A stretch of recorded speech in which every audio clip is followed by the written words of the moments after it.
Merhaba arkadaşlar, Top 10 Games kanalımıza hoş geldiniz. Haftanın en iyi 10 mobil oyunuyla 10 numarada Grand Mountain Adventure. İlk bakışta açık dünya ve snowboard oyunu. Arazide en büyük uçurumlardan, nişlerden atlayıp dik bir kanaldan aşağı serbestçe süzülebiliyorsunuz. Zamanında Sky Free vardı, oynayanlar bilir, bir engele çarparsanız dünyanın ilk kar canavarı sizi yakalayıp afiyetle yerdi. Oyun dinamikleri çok benziyor ama maalesef burada öyle bir canavar yok. Bu arada ilk dağı ücretsiz olarak sunmuşlar. 7 dağın tümünün kilidini açıp çift uçlu kayak ve surf tahtası almak için tam oyunu satın almanız gerek. Oyun 47 Türk Lirası, geliştirici Kapluva AB ve Store'da 5 üstünden 4.6 puan almış. 9 numarada To Move the Mask. Sonsuz bir dikey labirent oyunu.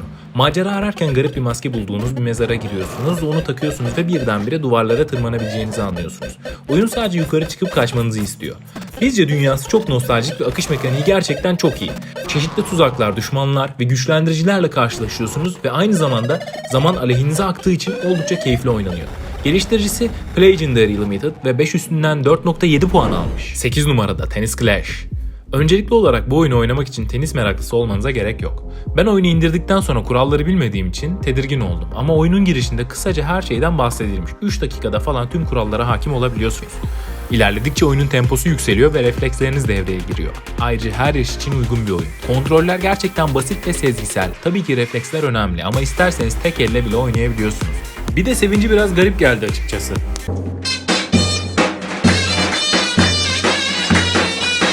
Geliştiricisi World Dive Studio ve 5 üstünden 4.7 puan almış. 7 numarada SVT Classic. Gerçek zamanlı çok oyunculu bir soygun oyunu. Tarafınızı seçiyorsunuz. Sniper veya hırsız. Bir keskin nişancı olarak Zula'nı koruyabilir veya tüm Zula'nı hırsızların kaçırmasına izin verebilirsin. Hırsız oyununda ise strateji çok önemli. Dikkat dağıtan skill'ler, koca kafalı karakterler, kamuflajlar, görünmezlik pelerinleri gibi sayısız yükseltme var. Yalnız bazen hırsızların yaptığı garip hareketlerden dolayı sinirleriniz bozulabiliyor ve rekabete tamamen kendinizi kaptırabiliyorsunuz. Salam aleyküm. Aleykümselam. Selam aleyküm. Geliştirici Playstack Limited ve 5 üstünden 4.6 puan almış. 6 numarada Evil Lands, en iyi MMORPG öncülerinden. Öncelikle oyun mobil platformlar için iyi grafiklere sahip, hatta konsol deneyimine de yakın diyebiliriz. Görevleri tamamlayıp karakterinizi güçlendiriyorsunuz, sonra da PvP'de fight. Ormanları arkadaşlarınızla birlikte yok edip becerilerinizi geliştirebiliyorsunuz. Oyunda ufak tefek hatalar var ancak bizce en dikkat çekeni rakibin peşinden koşarken kayarak atak yapamıyoruz ve yeni gelen güncellemelerde umuyoruz ki çözülür. Geliştiricisi Race Quit Games 5 üstünden 4.7 puan almış. 5 numarada Astracraft. Öncelikli olarak hem bu kadar canlı hem de bu denli mekanik bir savaş oyunu görmek çok eğlenceli. Mekanize kuvvetlerinizi toplayıp silah sesleri arasında ikinci formunuza dönebiliyorsunuz. Oyun kesinlikle çok hızlı ve çevik olmanızı gerektiriyor. Hareket etmek ve hareketsiz kalmak hepsi birer hamle. Kuşatmadan ve tuzaklardan nasıl kurtulacağınız sizin oyun stratejinize bağlı ve akış mekaniği gerçekten müthiş. Geliştiricisi NetEase Games ve 5 üstünden 4.7 puan almış. 4 numarada Left to Survive. Yeni yaşamın, canlanmanın ve başlangıçların sembolü olan bu oyun en iyi aksiyon, nişancı ve hayatta kalma oyunlarından biri. Öncelikli olarak saldırılara karşı savunmak için kampınızı kuruyorsunuz tabi. Sığınakları güvence altına almak ve hayatta kalanları kurtarmak için tüfek, el bombası, av tüfeği ve cephanenizdeki herhangi bir şeyi kullanarak zombilere karşı geliyorsunuz. Bu arada zombileri hep yargıladık. Belki de bizden yardım istedikleri için geliyorlardı. Kırılmış boğazım, bekliyorlar yol altında onlar. Hayır değilmiş. Geliştiricisi Mycom ve 5 üstünden 4.6 puan aldı. 3 numarada Zula Mobile. Türk yapımı en iyi FPS oyunlarından biri. 3 boyutlu, çok oyunculu, yüksek grafikli vesaire vesaire. Farklı modları ve oyunun fazlasıyla geliştirmeleri var. Örneğin Çanakkale siperlerinde savaşıp Ramazan'da şamdanların arasında mermi yakabiliyorsunuz. Gerçekten buram buram Türk oyunu.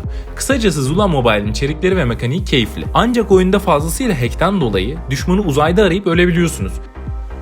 Anan nasıl moruk? Anan nasıl? Şaşırtıcı kısmı şu, bu kadar güncellenen bir oyunda nasıl bu kadar süredir hack devam ediyor? Neyse, yine de çözüleceğini düşünüyoruz. Geliştiricisi Locum Games ve 5 üstünden 4.2 puan almış. 2 numarada Shadow Fight 3. NEC tarafından geliştirilen aslında 2011 Facebook dövüş oyunu. Oyunun ilk sürümü 9 Ekim 2013'te piyasaya sürülmüş ve tam oyun 1 Mayıs 2014'te hem Android hem de iOS için çıkmıştı. Bence en iyi mobil dövüş oyunu. Efsaneye göre bir kahraman gölge enerjisi savaşına bir son verecek. Bu savaşçının 3 dövüş tarzını öğrenmesi, en iyi silahları bulması, en güçlü savaşçılarla mücadele etmesi gerekiyor. Oyunun en keyifli yanı güzel kombolar çıkartıp dünyanın dört bir yanından kullanıcılarla kapışmak. Geliştiricisi Neki Limited ve 5 üstünden 4.4 puan almış. Ve bir numarada Inside. Bugüne kadar oynadığım en iyi oyunlardan biri olup olmadığına emin değilim ama son dönemlerde en çok etkilendiğim oyun. Yayınlandığı 2016 yılı içinde birçok ödül almış, yılın en iyi bağımsız oyunu ödülünü bile kazanmış. Oynamayanlar için ben kesinlikle tavsiye ediyorum. Oyun gerçek anlamda çok sürükleyici ve fazlasıyla iyi. Oyunu yüzlerce YouTuber oynamış, hakkında binlerce içerik var ve oldukça fazla başarısı var. İlk kısmı ücretsiz oynayabiliyorsunuz. Tamamı için 65 lira ödemeniz gerekiyor ve bizce buna değer. Geliştiricisi Playdead ve Store'da 5 üstünden 3.5 puan almış. Evet arkadaşlar, bu haftanın bizce tapta olan 10 mobil oyununu inceledik. Bu arada videoların devamını izlemek için videomuzu beğenip Top 10 Games kanalımıza abone olmayı unutmayın. Oyunla kalın, hoşça kalın.